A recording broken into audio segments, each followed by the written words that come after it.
সংবিধানৰ অধীনত নহয় মুখ্যমন্ত্ৰীৰ অধীনত কাম কৰিছে বিশ্বজিৎ দৈমাৰীয়ে অসম বিধানসভাৰ অধ্যক্ষৰ বিৰুদ্ধে নজিৰবিহীন অভিযোগ বিৰোধী কংগ্ৰেছৰ বিশ্বজিৎ দৈমাৰী ডাঙৰীয়াই সংবিধানৰ অধীনত কাম কৰাৰ বিপৰীতে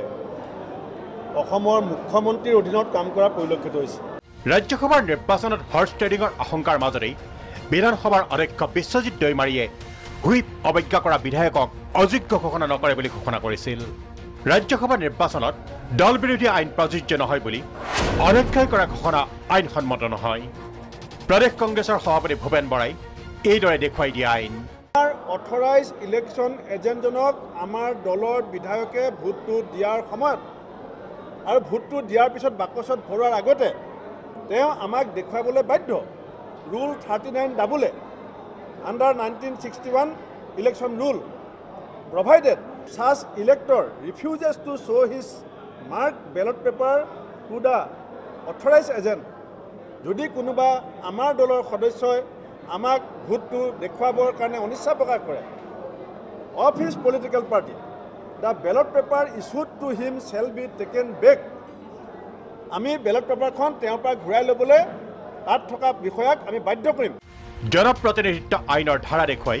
ভূপেন বৰাৰ স্পষ্ট কথা দলীয় প্ৰাৰ্থীক বিধায়কে ভোট নিদিলে এজেণ্টে ঘূৰাই ল'ব পাৰে বেলত অকল এয়াই নহয় বিধানসভাৰ অধ্যক্ষ বিশ্বজিৎ দৈমাৰীৰ বিৰুদ্ধে আৰেক ভয়ংকৰ অভিযোগ কৰে ভূপেন বৰাই কংগ্ৰেছৰ বিধায়কক স্লিপ দি চেম্বাৰলৈ মাতি নিয়ে অধ্যক্ষই অসম বিধানসভাৰ অধ্যক্ষই স্লিপ দি পেলাই বিধায়কক তেখেতৰ কক্ষলৈ মাতি নি তেখেতে পৰিকল্পিতভাৱে কিছুমান কথা বতৰাৰে বিধায়কক বিজেপিৰ প্ৰাৰ্থীক ভোট দিবৰ কাৰণে পৰিচিত কৰিবৰ কাৰণে এটা চক্ৰান্তত লিপ্ত হৈছে ৰাজ্যসভাৰ নিৰ্বাচনত দল বিৰোধী আইন লাগু নহয় বুলি মুখ্যমন্ত্ৰী ডক্টৰ হিমন্ত বিশ্ব শৰ্মাই কৰা দাবীক খণ্ডন কৰে কংগ্ৰেছে এই ক্ষেত্ৰত জম্মু কাশ্মীৰ বিহাৰৰ উদাহৰণ ভূপেন বৰাৰ এখন ইণ্ডিয়ান এক্সপ্ৰেছ জম্মু কাশ্মীৰত JK cross voting BJP disqualification notices to 7 MLAs Janata Dal ইউনাইটেডে বিহাৰত 4 rebel JDU MLA disqualified from Bihar assembly AI ইউডিএফৰ 15 বিধায়কে ৰিপুণ বৰাক ভোট দিব কংগ্ৰেছ হাইকমাণ্ডক এই প্ৰতিশ্ৰুতি আজমলে দিছে বুলি দাবী কৰিছে ভূপেন বৰাই গতিকে আজমলে অসমৰ মিডিয়াত কি কৈছে সেই কথালৈ কাণ নিদিয়ে কংগ্ৰেছে অসম প্ৰদেশ কংগ্ৰেছৰ সভাপতি ভূপেন বৰাই অসম বিধানসভাৰ অধ্যক্ষ বিশ্বজিৎ দৈমাৰীক আক্ৰমণৰ লক্ষ্য কৰি লৈছিল ৰাজ্যসভাৰ নিৰ্বাচনৰ প্ৰসংগত আৰু ভূপেন বৰাৰ এই সমালোচনাৰ উত্তৰত অধ্যক্ষ বিশ্বজিৎ দৈমাৰীয়ে কয় যে ভূপেন বৰা নিজেই বিধানসভাৰ সদস্য নহয়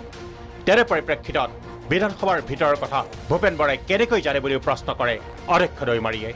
ভূপেন বৰা বিধায়কৰ নহয় তেওঁ বিধানসভাত কি হৈছে কেনেকৈ মানে জানিব ইয়াৰ লগতে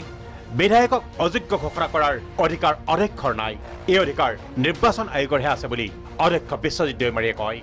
ৰাজ্যসভাৰ নিৰ্বাচন ইলেকশ্যন কমিশ্যনৰ দ্বাৰাহে পৰিচালিত গতিকে সেই নিৰ্বাচনৰ মানে ক্ষেত্ৰত তেনেকুৱা ধৰণৰ বিষয় বিধানসভাৰ কাৰণে প্ৰযোজ্য